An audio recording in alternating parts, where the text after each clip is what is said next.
ಚಕ್ರವರ್ತಿ ಸೂಲಿಬೆಲೆ ಅವರೇ, ಕೇಂದ್ರ ಸರ್ಕಾರ ಈ ಪಹಲ್ಗಾಮ್ ದಾಳಿಯ ಪ್ರತಿಕಾರವನ್ನ ತೀರಿಸಿಕೊಳ್ಬೇಕಾ? ನಾನು ಯಾವ ಕಾರಣಕ್ಕೂ ಸರ್ಕಾರವನ್ನು ಇಲ್ಲಿ ಸಮರ್ಥಿಸ್ಕೊಳ್ಳಿಕ್ಕೆ ಹೋಗೋದಿಲ್ಲ.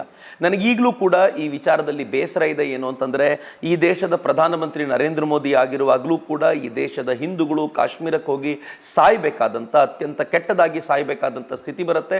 ಮತ್ತು ನಾನು ಅದಕ್ಕೆ ಹೇಳ್ತೀನಿ, ಈ ದೇಶದ ಕೇಂದ್ರ ಸರ್ಕಾರ ಕಾರಣ. ಅಫ್ಕೋರ್ಸ್ ನಾನು ಒಪ್ಕೊಳ್ತೀನಿ. ಆದರೆ ನಾನು ಕೇಂದ್ರ ಸರ್ಕಾರಕ್ಕೆ ಎಟ್ ದ ಸೇಮ್ ಟೈಮ್ ಒಂದು ಆಗ್ರಹವನ್ನು ಮಂಡಿಸ್ತಾ ಇದ್ದೀನಿ. ಏನು ಆಗಿದೆಯೋ ಅದಕ್ಕೆ ತಕ್ಕ ಪ್ರತೀಕಾರ ಸಿಕ್ಕರೆ ಮಾತ್ರ ನಾವು ಸುಮ್ಮನಿರ್ಲಿಕ್ಕೆ ಸಾಧ್ಯ ಅಂತ. ಇದು ನಮಗಿರುವಂಥ ವಿಶ್ವಾಸ ಈ ದೇಶದ ಪ್ರಧಾನಿಯ ಮೇಲೆ. ಮತ್ತು ಎರಡನೇದು, ನೀವು ಗಮನಿಸಿ ನೋಡಿ, ಈ ದೇಶದ ಪ್ರಧಾನಮಂತ್ರಿ ನರೇಂದ್ರ ಮೋದಿ ಆದ ನಂತರ ಕಾಶ್ಮೀರಕ್ಕೆ ಹೋಗುವಂಥವರ ಸಂಖ್ಯೆ, ಹಿಂದೂಗಳ ಸಂಖ್ಯೆ ಜಾಸ್ತಿ ಆಯಿತು. ಹಿಂದೂಗಳಲ್ಲಿ ಜಾಗ ಪರ್ಚೇಸ್ ಮಾಡ್ತಿದ್ದಾರೆ, ಅಲ್ಲಿ ಮಂದಿರಗಳು ತಲೆ ಎತ್ತುತ್ತಾ ಇವೆ, ಅಲ್ಲಿ ಮಠಗಳು ತಲೆ ಎತ್ತುತ್ತಾ ಇವೆ. ಇವೆಲ್ಲವೂ ಕೂಡ ಹಿಂದೂ ಸಂಸ್ಕೃತಿಯನ್ನ ಪುನರ್ ನಿರ್ಮಿಸುವಂಥ ಅಥವಾ ಅವರಿಗೆ ಬೇಕಾಗಿರುವಂಥ ಜಾಗವನ್ನು ಕಲ್ಪಿಸಿಕೊಡುವಂಥ ಪ್ರಯತ್ನ.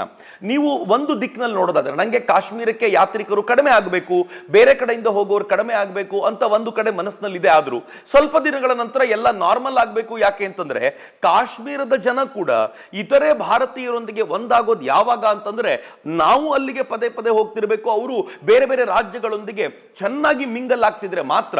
It takes time. ಕಾಂಗ್ರೆಸ್ನವರು ಕಳೆದ 70-75 ವರ್ಷಗಳಲ್ಲಿ ಎಷ್ಟು ಕೆಟ್ಟದ್ದಾಗಿರುವಂತ ಆಡಳಿತವನ್ನ ನಡೆಸಿದ್ದಾರೆ ಅಂತಂದ್ರೆ, ಕಾಶ್ಮೀರಿಗರಿಗೆ ನಾವು ಪ್ರತ್ಯೇಕ ಅನ್ಸೋದಷ್ಟೇ ಅಲ್ಲದೆ ಇತರೆ ಭಾರತೀಯರಿಗಿಂತ ಶ್ರೇಷ್ಠ ಎನ್ನುವ ದುರಹಂಕಾರ ತಲೆಗೆ ಹೋಗ್ತಿದೆ. ಅದನ್ನು ತೆಗಿಬೇಕು ಅಂತಂದ್ರೆ, ನಿಮಗಿಂತ ಶ್ರೇಷ್ಠರು ಬೇರೆ ರಾಜ್ಯಗಳಲ್ಲಿ ಬಿಡಿ, ಉತ್ತರ ಪ್ರದೇಶದಲ್ಲಿದ್ದಾರೆ, ಹರಿಯಾಣದಲ್ಲಿದ್ದಾರೆ, ಮಧ್ಯಪ್ರದೇಶದಲ್ಲಿದ್ದಾರೆ ಅನ್ನೋದನ್ನ ಅವರಿಗೆ ತೋರಿಸಿಕೊಡಬೇಕಾದಂತ ಅಗತ್ಯ ಇದೆ ಅಂತ ನನಗೆ ಅನ್ಸುತ್ತೆ. ಸೊ ಈ ನರೇಂದ್ರ ಮೋದಿ ಅವರ ಪ್ರಯತ್ನ ಏನಿತ್ತು, ಆ ಪ್ರಯತ್ನ ತುಂಬಾ ಚೆನ್ನಾಗಿ ಹೋಗಿತ್ತು. ಆದ್ರೆ ಎಲ್ಲೋ ಒಂದು ಕಡೆ ಸ್ವಲ್ಪ ನಾವು ನೆಮ್ಮದಿಯಿಂದ ಇದ್ದಿದ್ದು, ಇನ್ನು ಭಯೋತ್ಪಾದಕರು ಈ ಕಾಶ್ಮೀರದಿಂದ ಕಾಲ್ ತೆಗೆದಿದ್ದಾರೆ ಅಂತ ಹೇಳಿದ್ದು ಆ ನೆಮ್ಮದಿ ಸ್ವಲ್ಪ ತೊಂದರೆ ಕೊಡ್ತು ಅಂತ ಅನ್ಸುತ್ತೆ. ಆದ್ರೆ ನನಗೆ ಈ ಮಾತನ್ನು ನಾನು ಮತ್ತೆ ವಾಪಸ್ ರಿಪೀಟ್ ಮಾಡ್ತಿದ್ದೀನಿ, ಮುಸಲ್ಮಾನರು ತೀರಾ ದೊಡ್ಡ ಮಟ್ಟಿಗೆ ನಂಬಲಿಕ್ಕೆ ಯೋಗ್ಯರಾದವರಲ್ಲ. ಎಚ್ಚರಿಕೆ ಯಾವಾಗಲೂ ಇಟ್ಕೊಂಡಿರ್ಬೇಕು ಅನ್ನೋದನ್ನ ಮತ್ತೆ ಪ್ರೂವ್ ಮಾಡಿದ್ರು ಅನ್ನೋದೇ ಬೇಸರದ ಸಂಗತಿ ಅಂತ ನನಗನ್ಸುತ್ತೆ. ಟಾರ್ಗೆಟ್ ಹಿಂದೂ ಮಾಡಿದ್ರಿಂದಾಗಿ ಹಿಂದೂಗಳು ಹೋಗೋದು ಕಡಿಮೆ ಆಗ್ತಿದೆ. ಇನ್ಫ್ಯಾಕ್ಟ್ ನಾವು ಕೂಡ ಹೋಗೋದನ್ನು ಕಡಿಮೆ ಮಾಡಿ ಅಂತ ಹೇಳ್ತಾ ಇದ್ದೀವಿ. ನಾವು ಹೋಗೋದನ್ನು ಕಡಿಮೆ ಮಾಡಿ ಅಂತ ಹೇಳ್ತಾ ಇರೋದಕ್ಕೆ ಕಾರಣ ಏನು ಅಂತಂದ್ರೆ, ಆ ಕಾಶ್ಮೀರಿಗಳಿಗೆ, ಯಾರು ಈ ಭಯೋತ್ಪಾದಕರಿಗೆ ಸಪೋರ್ಟ್ ಮಾಡಿದ ಅಯೋಗ್ಯರಿದ್ರೋ ಅವರಿಗೆ ಒಂದು 4 ದಿನ ಉಪವಾಸ ಕೆಡಿದ್ರೆ ಬುದ್ಧಿ ಬರುತ್ತೆ ಅನ್ನುವಂಥ ಕಾರಣಕ್ಕೆ ಈ ದೇಶದ ಇತರೆ ಭಾರತದ ಜನ ಅಲ್ಲಿಗೆ ಹೋಗದೆ ಇರೋದು ಬಹಳ ಒಳ್ಳೆಯದು ಅಂತ ಒಂದು ಕ್ಷಣಕ್ಕೆ ಅನ್ಸುತ್ತೆ. ಆದರೆ ಇದರ ಕಾರಣಕ್ಕೆ ಇಡೀ ನಮ್ಮ ಸೆಕ್ಯೂರಿಟಿ ಫೋರ್ಸಸ್ ಅಲರ್ಟ್ ಆಗಿದೆ. ಕಾಶ್ಮೀರದಿಂದ ಅಲ್ಲಿರುವಂತ ಎಲ್ಲ ಈ ತರದ ಭಯೋತ್ಪಾದಕರ ಸಮರ್ಥಕರನ್ನ ನೀವು ಹೊಡೆದು ಚಚ್ಚಿ ಬಿಸಾಕಿ ಅಂತೇಳಿ ಇಡೀ ದೇಶ ಒಂದು ಗ್ರೀನ್ ಸಿಗ್ನಲ್ ಈ ದೇಶದ ಪ್ರಧಾನಿಯವರಿಗೆ ಕೊಟ್ಟಂತಾಗಿದೆ. ನೀವು ನೋಡಿ, ಇವತ್ತು ಅಸಾದುದ್ದೀನ್ ಓವೈಸಿ ಕೂಡ ಈ ದೇಶದ ಪ್ರಧಾನಿ ತೆಗೆದುಕೊಳ್ಳುವಂತ ನಿರ್ಣಯಕ್ಕೆ ನಾವು ಬದ್ಧರಾಗಿರಬೇಕು ಅಂತ ಮಾತನಾಡುವಂತ ಅನಿವಾರ್ಯತೆ ಸೃಷ್ಟಿಯಾಗ್ತಾ ಇದೆ. ಅಂತಂದ್ರೆ ಅವ್ರು ಮಾಡಿರುವಂತ ಒಂದು ಕೃತ್ಯ ಅವರನ್ನು ಯಾವ ತರ ಬ್ಯಾಕ್ ಫುಟ್ ಗೆ ತೆಗೆದುಕೊಂಡು ಹೋಗಿ ನಿಲ್ಲಿಸಿದೆ ಅಂತ. ಇವೆಲ್ಲವೂ ನೋಡುವಾಗ ನನಗೆ ಅನ್ಸುತ್ತೆ, ಇದು ದೈವ ನಿಯಾಮಕವೇ ಆಗಿತ್ತು. ನರೇಂದ್ರ ಮೋದಿ ಅವರಿಗೆ ಫುಲ್ ಫ್ರೀಡಮ್ ಸಿಕ್ತು. ಈಗ ಈ ಭಯೋತ್ಪಾದಕರು ಮಾಡಿರುವಂತ ಈ ತಪ್ಪಿನ ಕಾರಣಕ್ಕೋಸ್ಕರ ನರೇಂದ್ರ ಮೋದಿ ಅವರು ಪಾಕಿಸ್ತಾನದಿಂದ ಏನ್ ಸಿಗುತ್ತೋ ಆ ಎಲ್ಲ ಸಪ್ಲೈ ಲೈನ್ ಅನ್ನು ಕಟ್ ಮಾಡಿ ಪಾಕಿಸ್ತಾನದ ಪರವಾಗಿದ್ದಂತ ಕಾಶ್ಮೀರದ ಜನರನ್ನ ಮತ್ತು ದೇಶದ ಬೇರೆಡೆ ಇರುವಂತ ಈ ಕಾಶ್ಮೀರದ ಪಾಕಿಸ್ತಾನದ ಪರ ಜನರನ್ನ ಎಚ್ಚರಿಕೆಯಿಂದ ಹ್ಯಾಂಡಲ್ ಮಾಡಬಹುದು ಅಂತ ನನ್ಗನ್ಸುತ್ತೆ. ಈ ಸಂದರ್ಭದಲ್ಲಿ ನಾನು ಈ ಮಾತನ್ನ ಹೇಳಿದ್ರೆ ಬೇಜಾರು ಮಾಡ್ಕೊಳ್ಳುವಂತ ಅಗತ್ಯ ಇಲ್ಲ. ನಂಗೆ ಗೊತ್ತು, ವಿವಾದಾತ್ಮಕವಾದ ಹೇಳಿಕೆ ಅಂತ ಹೇಳ್ತಾರೆ.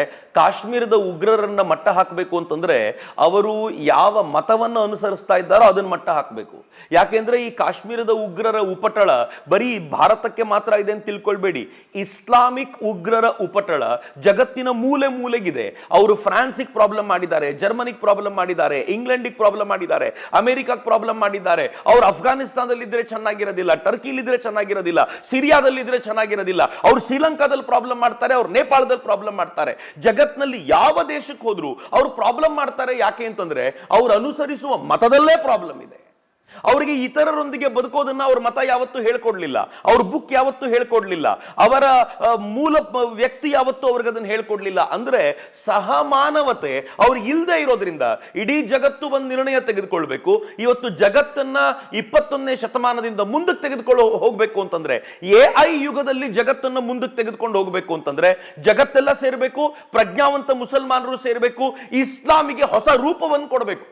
ಅದನ್ನ ಸೌದಿ ಅರೇಬಿಯಾ ಏನ್ ಶುರು ಮಾಡಿದೆ, ಸ್ವತಃ ಎಲ್ಲಿ ಇಸ್ಲಾಂ ಹುಟ್ಟಿತ್ತೋ ಅಲ್ಲಿಯೇ ಅಲ್ಲಿನ ಇವತ್ತಿನ ಮೊಹಮ್ಮದ್ ಬಿನ್ ಜಾಯದ್ಗೆ ಇದು ಸಾಕಪ್ಪ, ನಮಗಿದು ಈ ರಾಡಿಕಲಿಸಂ ಅಂತ ಅನ್ಸಿದೆ ಅಂತಂದ್ರೆ ಇದು ಯಾವ ತರದ ಕೆಟ್ಟ ಮತಾನುಸರಣೆ ಇರಬಹುದು ಅಂತ ನನಗನ್ಸುತ್ತೆ. ಹಾಗಿರುವಾಗ ನಮ್ಗೆಲ್ರಿಗೂ ಇರಬಹುದಾಗಿರುವ ಜವಾಬ್ದಾರಿ ಆ ಕುರಿತಂತೆ ಗಮನ ಹರಿಸಬೇಕು. ಹೀಗಾಗಿ ನಮ್ಮ ಡಿಬೇಟ್ಗಳಲ್ಲಿ ಇನ್ನು ಮುಂದೆ ಈ ಸೆಕ್ಯುಲರಿಸಂನ ಭೂತವನ್ನ ಏರಿಸಿಕೊಳ್ಳೋದನ್ನು ಬಿಟ್ಟು ಸಂಘ ಜೀವನಕ್ಕೆ ಜನರನ್ನ ತಯಾರು ಮಾಡೋದು ಹೇಗೆ ಅನ್ನೋದ್ರ ಕುರಿತಂತೆ ನಾವು ಚರ್ಚೆ ಮಾಡಿದ್ರೆ ಆಗ ಈ ಭಯೋತ್ಪಾದನೆ ನಿಲ್ಲುತ್ತೆ. ಇಲ್ಲದೆ ಹೋದ್ರೆ ಭಯೋತ್ಪಾದನೆ ಕಾಶ್ಮೀರದಲ್ಲಿ ಅಷ್ಟೇ ಉಳಿಯೋದಿಲ್ಲ, ಭಯೋತ್ಪಾದನೆ ಕರ್ನಾಟಕಕ್ಕೂ ಬರುತ್ತೆ. ಸಿದ್ದರಾಮಯ್ಯನವರ ತರದವರು, ಪ್ರಿಯಾಂಕಾ ಖರ್ಗೆ ತರದವರು, ಈ ತರದವರೆಲ್ಲ ಸೇರಿಕೊಂಡ್ರೆ ಯಾರು ಭಯೋತ್ಪಾದನಾ ಕೃತ್ಯಗಳನ್ನ ಮಾಡ್ತಾರೋ ಅವರಿಗೆ ಸುರೆ ಕುಡಿಸಿದಂತಾಗುತ್ತೆ. ಮತ್ತು ಆ ಕೆಲಸವನ್ನ ಮಾಡಲಿಕ್ಕೆ ಸೆಕ್ಯುಲರ್ ಹಿಂದೂಗಳು ಬೇಕಾದಷ್ಟು ಜನ ಇದ್ದಾರೆ. ಹೀಗಾಗಿ ನನ್ಗನ್ಸುತ್ತೆ ಎಲ್ಲೋ ಒಂದು ಕಡೆ ಈ ಮತದ ಕುರಿತಂತೆ ಮತ್ತೊಂದು ಚರ್ಚೆ ಆಗೋದು ಒಳ್ಳೇದು ಅಂತ ನನ್ಗನ್ಸುತ್ತೆ.